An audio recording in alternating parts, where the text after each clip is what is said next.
Imagine you're a business owner relying on a dozen different software programs, each one disconnected, more expensive, and more complicated than the last. It can be incredibly stressful, right? Now, picture Odoo. Odoo brings all the tools your business needs into one simple platform. CRM, accounting, inventory, manufacturing, marketing, HR, and more. All seamlessly connected. Everything works together, giving you the peace of mind that your business is running smoothly from every angle. Odoo's open source applications are user-friendly and designed to scale with your business, saving you time and money. Say goodbye to juggling multiple platforms and hello to efficient, integrated management. Stop wasting resources on complicated systems and make the switch to Odoo today. Visit odoo.com, ODOO.com, and discover how Odoo can simplify and streamline your business operations. Odoo, modern management made simple. Welcome to the Delighted Customers Podcast. I am so glad you're here. We challenge conventional thinking about customer experience because I believe that improving experiences isn't just good for business, it's a powerful way to make a meaningful difference in people's lives. Each week, we feature thought-provoking conversations with industry thought leaders from a variety of backgrounds, offering unique perspectives and actionable insights. Get ready to sharpen your leadership and transform your approach to customer experience. Let's dive in.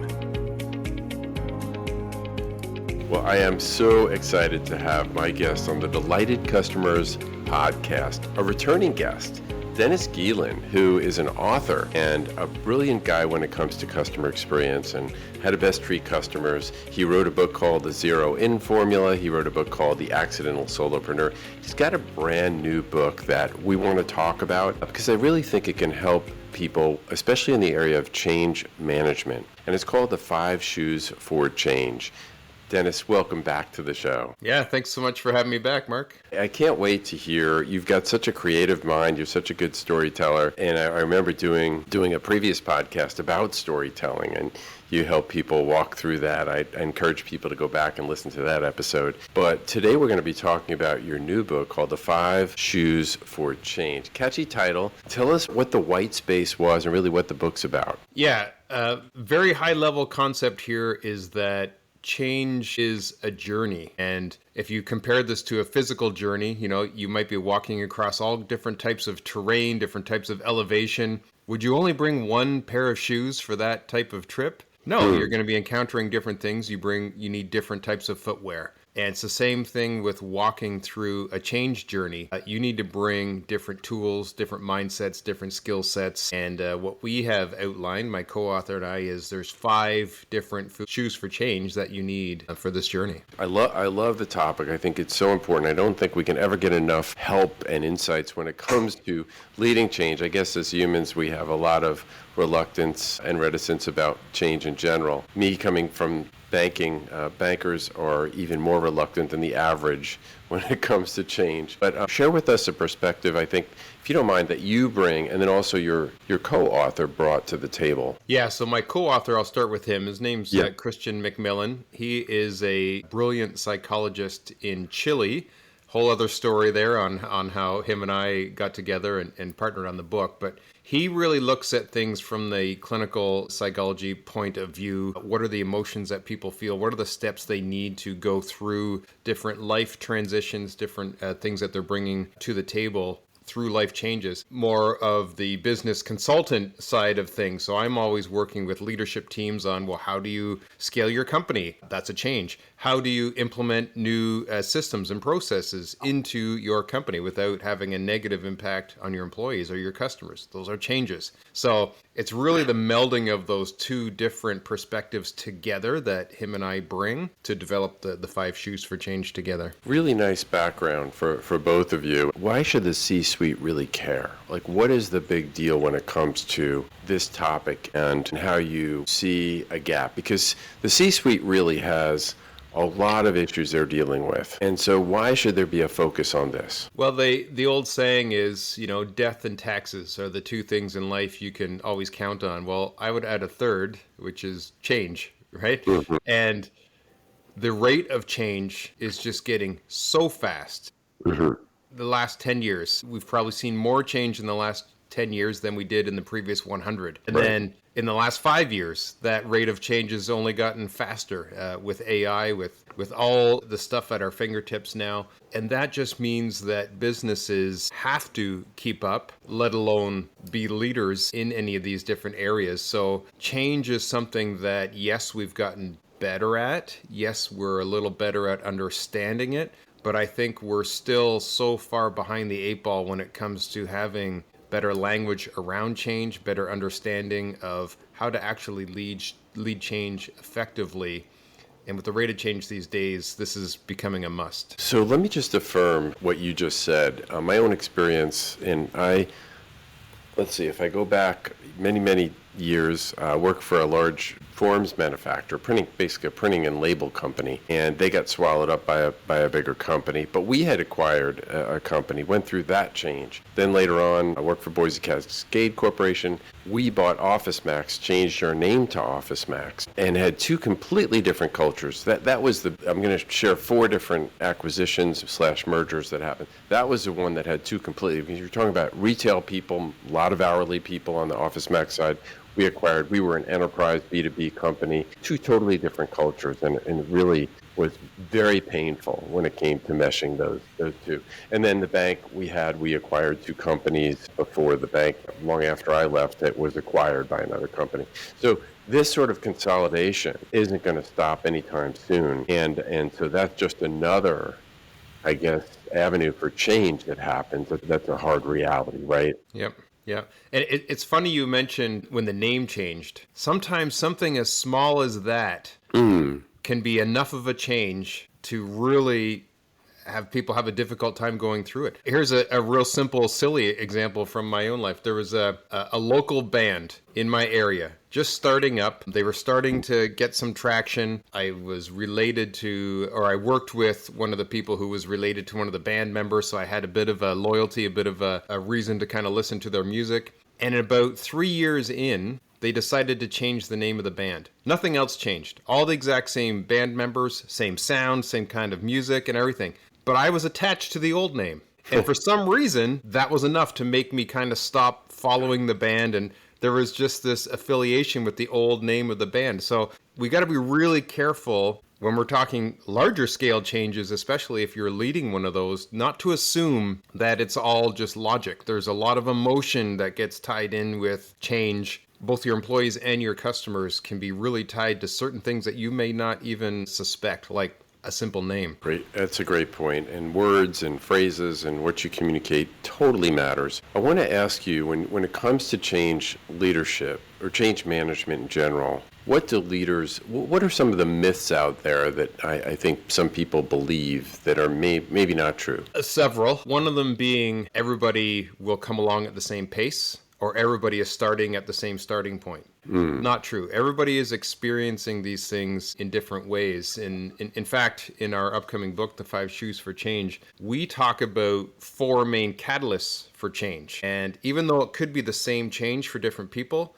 it could be a different catalyst. We talk about storms, we talk about deserts, we talk about dying objects, and we talk about serendipity being the 4 main catalysts for change. Well, 2 people could be experiencing the same change. For one, it could feel like a storm. For the other, it could feel like a desert. And then the other thing is people are equipped with different skill sets, different mindsets. In our case, that's different shoes. And they might be more comfortable in a certain pair of shoes and more comfortable walking certain parts of this change journey than others. So we really have to understand the language around change. Why are people feeling certain things and how are they best equipped to deal with them? And not everybody's the same. I love that. I think that's so true. And gosh, there could be so many factors that relate to that. One could simply be what I talked about, is people have never been through a merger or an acquisition before. Whatever the case may be, whatever's changing, it may be their first time, right?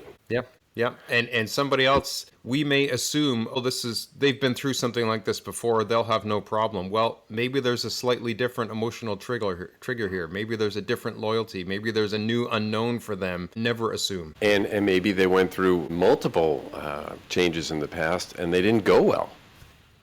Yeah, there's some emotional baggage there just tied to a previous change that was very negative and disastrous. Even though this one might be going smoothly, they're remembering that last one. I'll add one other one, and I want to get your opinion on this because I mentioned before the change associated with a merger acquisition, some sort of corporate change. And the fact is that whether you're on the buying side or being bought side of this, for example, if you acquired a company, and maybe this doesn't make sense in your mind, but it was a reality for us, is that the fact is that we bought another bank. Those customers and those employees did not choose us. So they're being forced to adopt to changes, both the employees and the customers, to our system, our way of doing things. And there's a huge risk of churn there. What do you think? Completely agree. So in the terminology in our book, we would describe that as a storm. It was thrust upon them suddenly. Maybe they didn't know about it, or they had very little time to react to this. Suddenly, there's all these thoughts and emotions and unknowns going through their mind, and they're dealing with what they're considering a storm. Whereas the people on the other side of the fence are probably thinking, wow, this is great. We get to merge these things together. They get to take advantage of our processes and our technology or whatever we're introducing. There's so many positives out of this. Not realizing on the other side, they're sitting there sweating, wondering what's going to happen, what's going on. Is my job safe? Am I going to be able to handle this? Is this going to be redundant now because somebody else is doing what I'm already doing over there? So many different ways that people experience change. And I really do think we need to change the language around change and how we handle it. Dennis, we talked about some of the reasons that change is hard, change is difficult.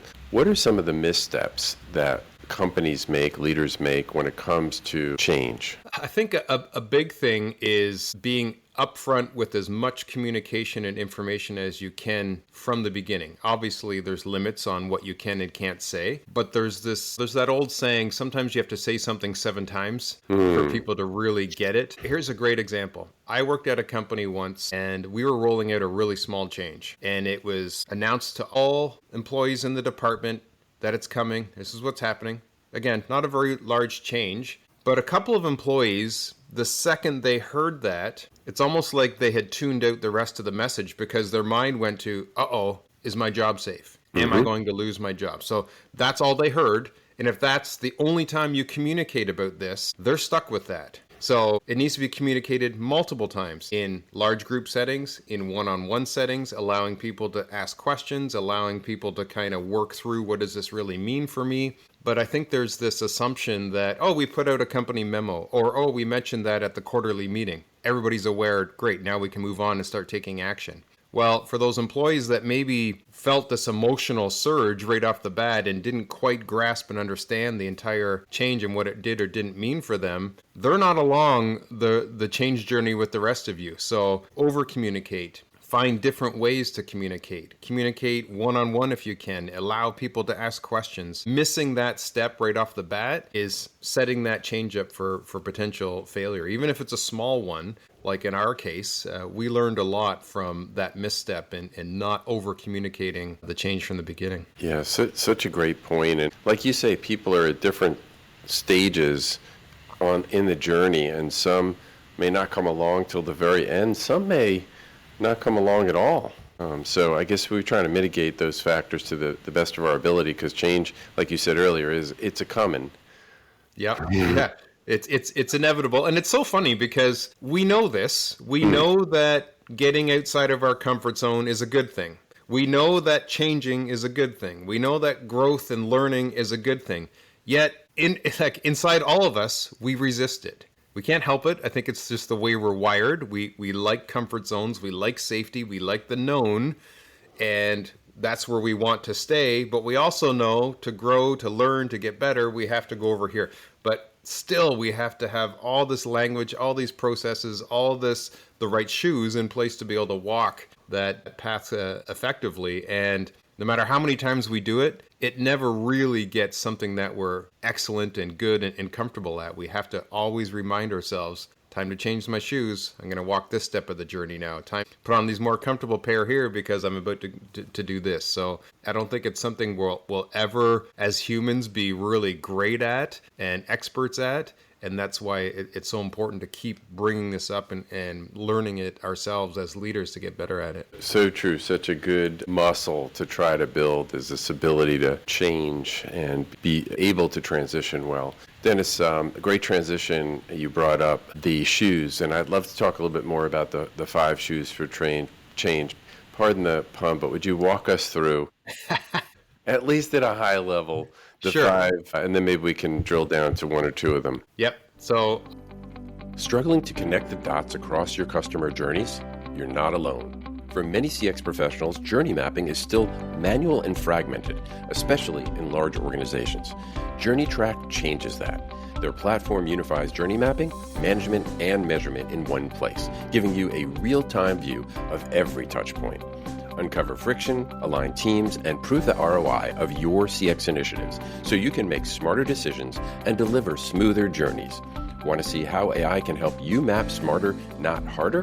Download our free white paper at journeytrack.io/podcast or click the link at the end of the show notes to get started with AI-powered journey mapping in minutes. what I'll do is I'll walk through. The 5 shoes are actually 5 different colors.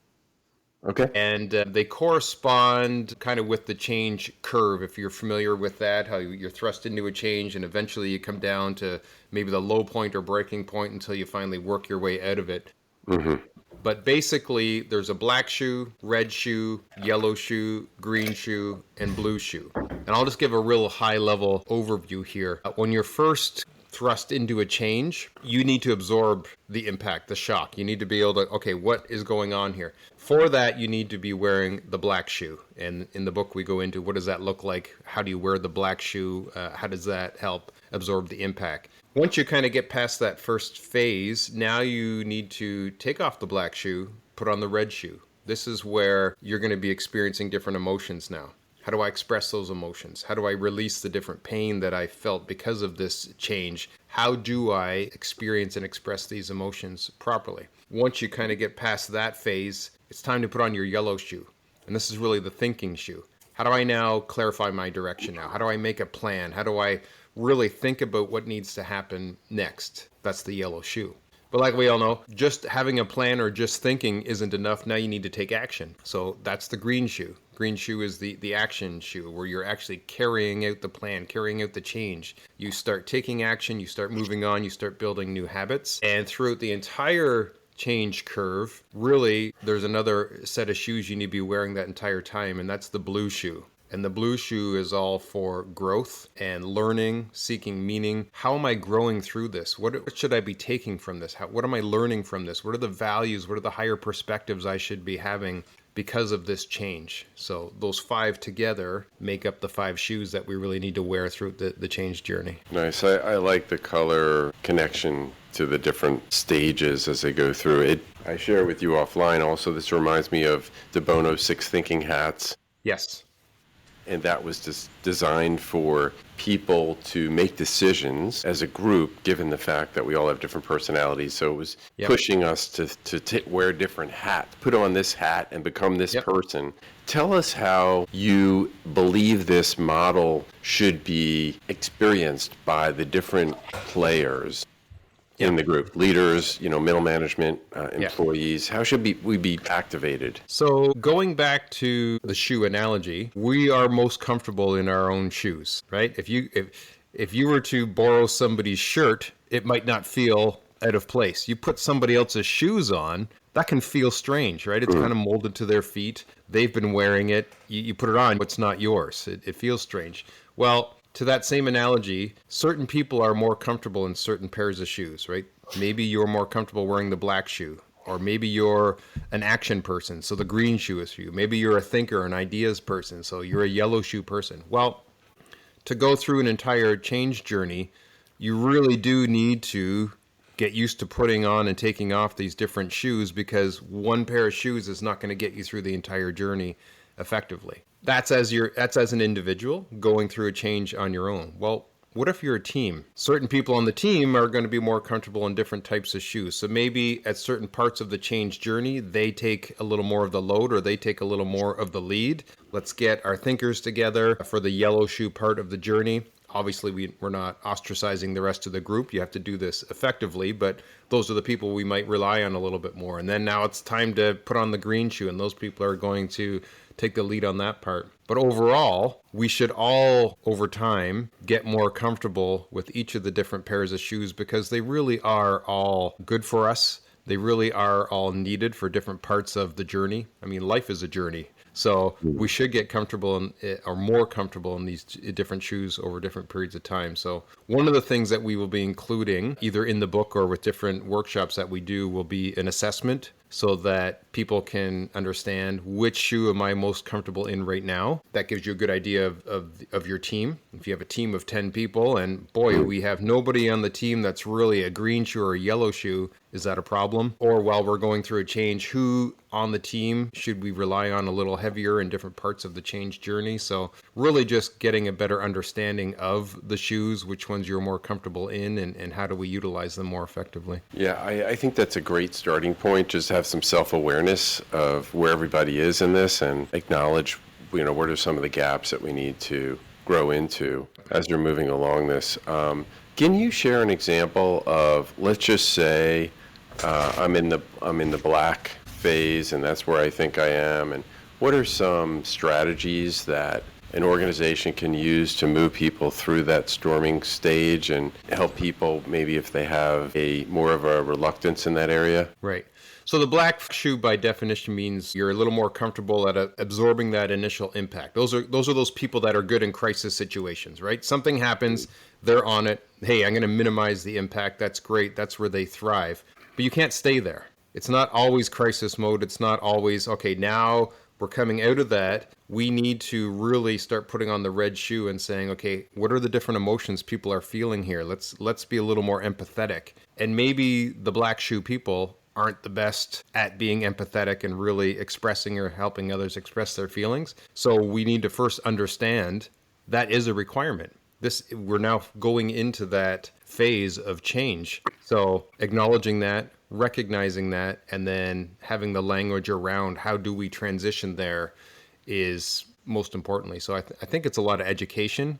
I think it's a lot of awareness, and I think it's a lot of having the right language around change to be able to do that effectively. You're such a good storyteller. I'd love to hear maybe a story that relates to one of these shoes that an employee or a leader may be dealing with. It's funny, when we first wrote the first draft of the manuscript, it almost read a little too much like a textbook, right? It's very clinical. It's very, this is what change is. These are the catalysts of change. These are the different shoes for change. And a lot of the feedback we were getting from the beta readers was, can you show me what this looks like in the real world? So we started giving some small examples in there, and we just thought, well, wait a minute. What if we just reached out to some real people, some real organizations, and got their stories of the major changes they've had to go through, and how would the 5 shoes for change apply to their situation? So that's what we've done. I think we've got 5 or 6 different stories that we dive into in the book. One is an example of a church where they lost all 3 of their full-time pastors within a couple months. So what did that look like? Well, first, the elders board had to absorb that shock. They had to put on their black shoe and go into crisis mode. Okay, what do we do? How do we handle this? They were able to very effectively find an interim pastor that was going to come in and kind of make that a seamless transition. They were able to hire a recruiter that specializes in finding pastors, and they kind of minimize the damage. Great. How's the congregation doing? We need to check in. How's everybody absorbing this? That's the red shoe is what they put on there. They wanted to really get the feedback from the congregation. There was a lot of discussions with people. There were surveys. What should we be looking for? Where should the church be going? Let's see this as an opportunity. So that was good. So that was also moving into the yellow shoe. If we're going to be planning the next steps of our church here, what does this really look like? And then it was taking action, putting on the green shoe. Through all of that, the blue shoe was put on saying, what do we need to learn from this? What is God wanting from us from this? How are we growing as a church through this? So it was a great example of, even though they had no concept of the 5 shoes process or what this language was, they were exhibiting this as I interviewed all the different elders. It was incredible to see, wow, you guys really did a great job of wearing these different 5 shoes, and it was a seamless transition for them. They filled all the pastor positions. The congregation is extremely happy with how it went. It was a seamless transition that could have went completely sideways if they didn't handle it this way. Other stories, other examples that will be in the book are people who've fought through addiction, people who have gone through layoffs, other companies that have gone through different mergers, acquisitions. How does the 5 shoes for change really apply to those real life stories? So there's lots of examples of those in the book. Yeah. I love the church example and the way you describe them, people walking through. In some ways, it's counterintuitive because you might think, well, in this vacuum of leadership, somebody needs to step up and say, here's where we're going with confidence, and maybe a small steering committee says, this is the direction forward. Instead, the group was very transparent, very almost vulnerable, and seeking guidance from the parishioners, congregation, to say, what are your thoughts about where we should go? And there's some risk associated with opening that door. Yep. But with that risk comes great opportunity if done well. I mean, if you put this into the context of a for-profit business going through a major change, well, the more vulnerable they are, the more open they are, the better they handle the change, the better experience it's going to be for the employees. And as we all know, the better experience it is for the employees, in turn, the better experience the customers are going to have throughout that, right? You have employees who are being brought along properly throughout the change, who are buying into the change, who are aware of what's going on and buying in. Well, that's going to trickle down to the experience that the customer feels while interacting with that business throughout that transition. Yeah. Well done. Very exciting. Always love to read your stuff. Before we land the plane here, Dennis, I want to ask you one more question, which I ask all my guests, which is, what delights you as a customer? The biggest thing for me, I think, is being known. So that could be as small as where Starbucks writes your name on the cup. I mean, that's an example that's used a million times. But you go into a mom and pop store. They know you by name. They know, are you getting the regular order today? So how can large faceless organizations make you feel like you're known? There's so many different things that they can do to personalize the experience a little better, a little more, and make it feel like you're not just a number, not just a customer, but a friend, a family member, something along those lines to make it feel like a more warm interaction. Yeah, well said. I think you hit the nail on the head. That's going to be a huge challenge, and maybe a useful application of AI in the future is, how do you personalize that experience and make someone feel known? Very good. Dennis, awesome conversation. Can't wait for this book. Tell us when it's going to come out. Tell us how people can find it and find you. Sure. So we don't have a set date yet for the book. We're aiming for this fall, so September, October 2025. We're currently in the rewrite of the manuscript, and then we'll be going into the editing process. The book will be available on Amazon mostly. There will be a website for the book and for the 5 Shoes for Change in general. That will be launching soon. So there will be a 5shoesforchange.com website. In the meantime, people connect with me directly. DennisGeelen.me is my website, or LinkedIn is a place where I like to hang out quite a bit, and always up for some good conversation on change and leadership. Excellent. The book is The 5 Shoes for Change with Dennis Geelen and Christian McMillan. Dennis, thank you so much for being on the Delighted Customers podcast. Yeah, thanks again, Mark. I hope you enjoyed this episode of the Delighted Customers podcast. It would mean so much if you would take a moment to subscribe. You can go to Apple, Spotify, Amazon Music, or wherever you listen to podcasts. Click on the plus sign or follow button, and that will ensure that you don't miss an episode, and it helps get the word out to others. While you're there, I'd love it if you'd leave a 5-star review. I look forward to seeing you back here next Thursday.